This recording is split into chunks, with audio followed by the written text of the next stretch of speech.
A new dawn for Aiyetoro. In the town of Aiyetoro, a quiet fear had become a constant companion. Mr. Adakunle, a man whose wisdom was as respected as his gray hairs, felt the weight of his community's anxiety. Nightly robberies, brazen kidnappings on the lonely roads. The stories grew bolder, while the response from the distant federal police remained a frustrating echo, always arriving too late. Then came the news from the capital, a new policy for state police. Mr. Adakunle called a town hall meeting. The air was thick with skepticism. "This will only create private armies for governors," one man shouted. "They will use these officers against their rivals," another woman worried.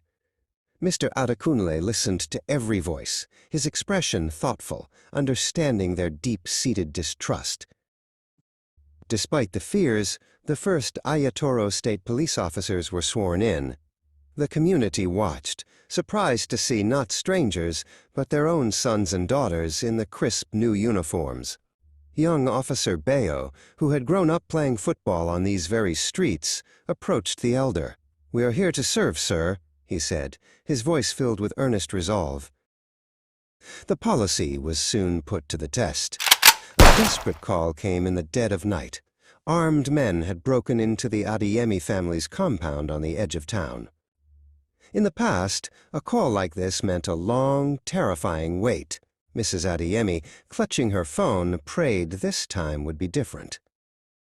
The difference was immediate. A patrol vehicle, headlights cutting through the darkness, sped down the familiar dirt road.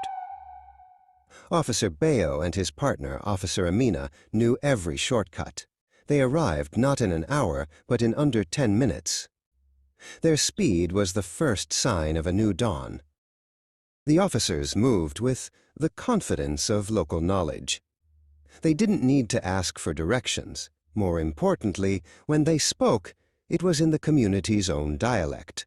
A neighbor who had been too scared to look out her window before saw Officer Amina's familiar face and felt safe enough to share what she had seen.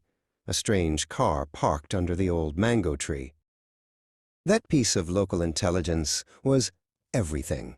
Using the neighbor's description, the officers quickly located and cornered the robbers before they could escape the town.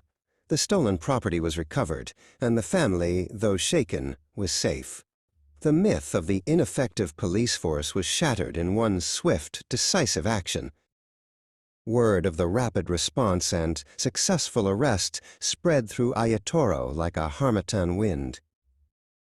The next town meeting was not filled with fear, but with cheers. Mr. Adakunle stood before his people, his heart swelling with pride. "They are our children," he said, his voice ringing with emotion, "and they are our protectors." A tangible change settled over Aiyetoro. The air of fear began to lift. Market stalls stayed open a little later, and the sound of children's laughter lingered longer in the evenings. The state police became a welcome sight, patrolling on foot, sharing greetings, and rebuilding the broken trust, one conversation at a time. One evening, Mr. Adakunle sat on his veranda, watching the sunset paint the sky in hues of orange and purple. The familiar sounds of Aiyetoro settling in for a peaceful night filled the air.